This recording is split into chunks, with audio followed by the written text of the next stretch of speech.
Hello അസ്സലാമു അലൈക്കും. എല്ലാവർക്കും പുതിയൊരു വീഡിയോയിലോട്ട് സ്വാഗതം. അപ്പോൾ ഇന്ന് നമ്മൾ ചെയ്യാൻ പോകുന്നത് ഗോതമ്പ് പൊടി വെച്ചിട്ട് ഒരു അടിപൊളി സ്നാക്സിൻ്റെ റെസിപ്പിയാണ്. അപ്പോൾ നമുക്ക് വീഡിയോയിലോട്ട് പോകാം. അപ്പോൾ ഇതിന് വേണ്ടിയിട്ട് ഒരു പാൻ ഇവിടെ സ്റ്റവിൽ വെച്ചിട്ടുണ്ട്. പാൻ ചൂടായ ശേഷം അതിലോട്ട് ഒരു കപ്പ് വെള്ളം ഒഴിച്ചു കൊടുക്കുക. കൂടെ തന്നെ ആവശ്യത്തിന് ഉപ്പും കൂടി ചേർത്ത് കൊടുക്കുക. ഉപ്പും കൂടി ചേർത്ത ശേഷം ഇത് ചൂടാവുന്നത് വരെ വെയിറ്റ് ചെയ്യുക. ചൂടായ ശേഷം ഇതിലോട്ട് ഒരു കപ്പ് ഗോതമ്പ് പൊടി ചേർത്ത് കൊടുത്ത് നല്ലോണം യോജിപ്പിച്ച് ഇളക്കി കൊടുക്കുക.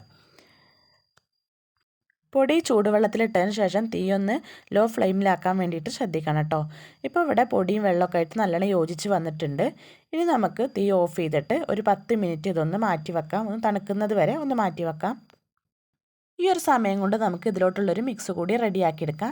അപ്പോൾ അതിന് വേണ്ടിയിട്ട് ഒരു പാൻ വെച്ചിട്ടുണ്ട്. പാൻ ചൂടായ ശേഷം അതിലോട്ട് ഓയിൽ ഒഴിച്ചു കൊടുക്കുക. ഓയിൽ ചൂടായ ശേഷം ഒരു വലിയ സവാള പൊടിയായിട്ട് അരിഞ്ഞത് ചേർത്ത് കൊടുക്കുക. സവാള ഒന്ന് വഴറ്റിയതിന് ശേഷം അതിലേക്ക് ഒരു സ്പൂൺ ഇഞ്ചി വെളുത്തുള്ളി പേസ്റ്റ് കൂടി ചേർത്ത് കൊടുക്കുക. ഇനി ഇതിലോട്ട് 2 പച്ചമുളക് കട്ട് ചെയ്ത് കൂടി ചേർത്ത് കൊടുക്കുക. ആവശ്യത്തിനുള്ള ഉപ്പ് കൂടി ചേർത്തിട്ട് നന്നായിട്ട് തന്നെ വഴറ്റി കൊടുക്കുക. അപ്പോൾ പെട്ടെന്ന് ഉണ്ടാക്കാൻ പറ്റുന്ന ഒരു സ്നാക്സാണിത്. കുട്ടികൾക്കും വലിയവർക്കും ഒക്കെ ഒരുപോലെ ഇഷ്ടപ്പെടുന്ന ഒരു സ്നാക്സാണ്. അപ്പോൾ എല്ലാവരും ഒന്ന് ട്രൈ ചെയ്ത് നോക്കണം കേട്ടോ. സവാളൊക്കെ ഇവിടെ വഴഞ്ഞ് കിട്ടിയിട്ടുണ്ട്. ഇനി ഇതിലോട്ടൊരു 1/4 ടീസ്പൂൺ വലിയ ജീരകം ഇട്ട് കൊടുക്കുക. നമ്മൾ കടിക്കുന്ന സമയത്ത് ഇത് നല്ലൊരു ടേസ്റ്റാണ്. ഇത് വേണ്ടാന്നുള്ളവർ ഒഴിവാക്കിക്കോളൂ കേട്ടോ. ഇനി ഇതിലേക്ക് മസാലപ്പൊടികൾ ഇട്ട് കൊടുക്കാം. ഒരു 1/2 ടീസ്പൂൺ മുളക് പൊടി, 1/4 ടീസ്പൂൺ മഞ്ഞൾപ്പൊടി, 1/2 ടീസ്പൂൺ ഗരം മസാല, അതുപോലെ ഒരു 1/4 teaspoon chicken masala. Chicken masala ഇല്ലയെന്നുണ്ടെങ്കിൽ ഒരു 3/4 ടീസ്പൂൺ ഗരം മസാല ചേർത്ത് കൊടുത്താൽ മതി. ഇനി പൊടികളുടെയൊക്കെ പച്ചമണം പോകുന്നവരെ നല്ലോണം തന്നെ ഇളക്കി കൊടുക്കുക. ഇനി ഇതിലേക്ക് 2 കോഴിമുട്ട പുഴുങ്ങി ഉടച്ചത് ചേർത്ത് കൊടുക്കുക.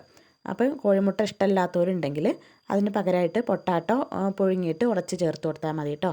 ഇനി ഇതിലേക്ക് മല്ലിയില കൂടി ചേർത്ത് കൊടുത്ത് നന്നായിട്ട് തന്നെ ഇളക്കിക്കൊണ്ടിരിക്കുക.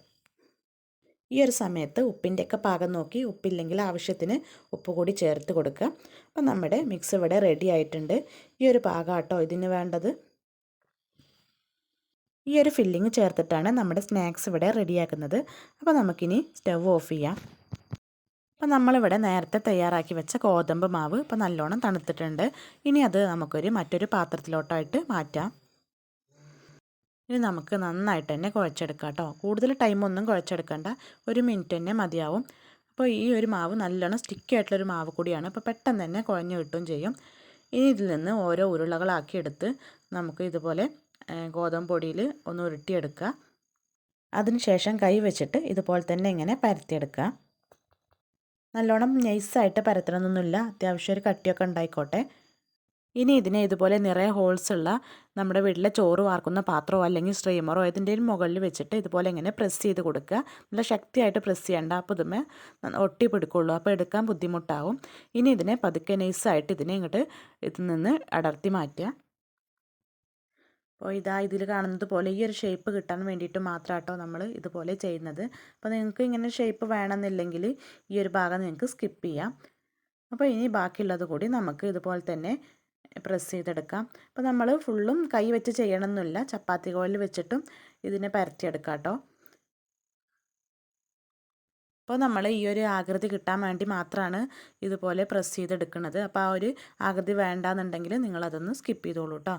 അപ്പോൾ ഇനി ഇതിലോട്ട് നമുക്ക് നേരത്തെ തയ്യാറാക്കി വെച്ച മുട്ടയുടെ ഫില്ലിങ് ഇതിലോട്ടായിട്ട് ഇട്ട് കൊടുക്കുക.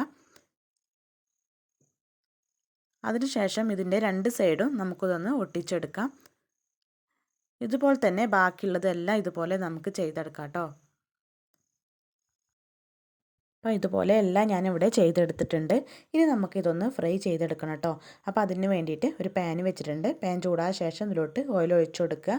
ഞാൻ സൺഫ്ലവർ ഓയിലാണ് ഒഴിച്ചു കൊടുത്തിട്ടുള്ളത്. ഇനി ഇതിൽ ഓയിൽ നല്ലോണം ചൂടായ ശേഷം ഇതിലോട്ട് നമുക്ക് ഓരോന്നായിട്ട് ഇട്ട് കൊടുക്കാം കേട്ടോ.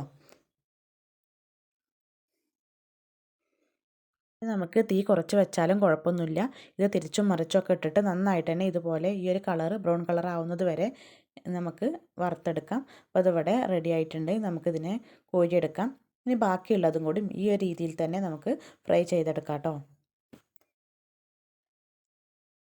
ഈ ഒരു ഫില്ലിങ് ഉണ്ടാക്കുന്ന സമയത്ത് നമ്മളിതിൽ ചിക്കനോ ബീഫൊക്കെ ചേർത്ത് കൊടുക്കുകയാണെങ്കിൽ ഇതും കൂടി ഒന്നും കൂടി രുചിയായിരിക്കും കേട്ടോ. നമ്മൾ കട്ട്ലേറ്റ് ഉണ്ടാക്കുന്നതിനേക്കാൾ എളുപ്പമാണ്, അതിൻ്റെ ഒരു ടേസ്റ്റാണ് കേട്ടോ. അപ്പോൾ എല്ലാവരും ട്രൈ ചെയ്ത് നോക്കുക. നിങ്ങൾക്ക് ട്രൈ ചെയ്ത് നോക്കിയാൽ എന്തായാലും നിങ്ങൾക്ക് ഇഷ്ടപ്പെടും. കുട്ടികൾക്കും വലിയവർക്കൊക്കെ ഒരുപോലെ ഇഷ്ടപ്പെടുന്നൊരു സ്നാക്സാണിത്. അപ്പം നമുക്കിത് പെട്ടെന്ന് തന്നെ ഉണ്ടാക്കിയെടുക്കാനും പറ്റും. അപ്പോൾ ഇതൊന്ന് നമുക്ക് മുറിച്ച് നോക്കാം. ഇതിൻ്റെ ഉൾഭാഗമൊക്കെ നന്നായിട്ട് തന്നെ വെന്തിട്ടുണ്ട്. നല്ലൊരു ടേസ്റ്റി ആയിട്ടുള്ളൊരു സ്നാക്സ് കൂടിയാണ്. അപ്പോൾ എല്ലാവരും ട്രൈ ചെയ്ത് നോക്കുക. നിങ്ങൾക്ക് വീഡിയോ ഇഷ്ടമായിട്ടുണ്ടെങ്കിൽ ലൈക്ക് ചെയ്യുക, ഷെയർ ചെയ്യുക, കമൻറ്റ് ചെയ്യുക.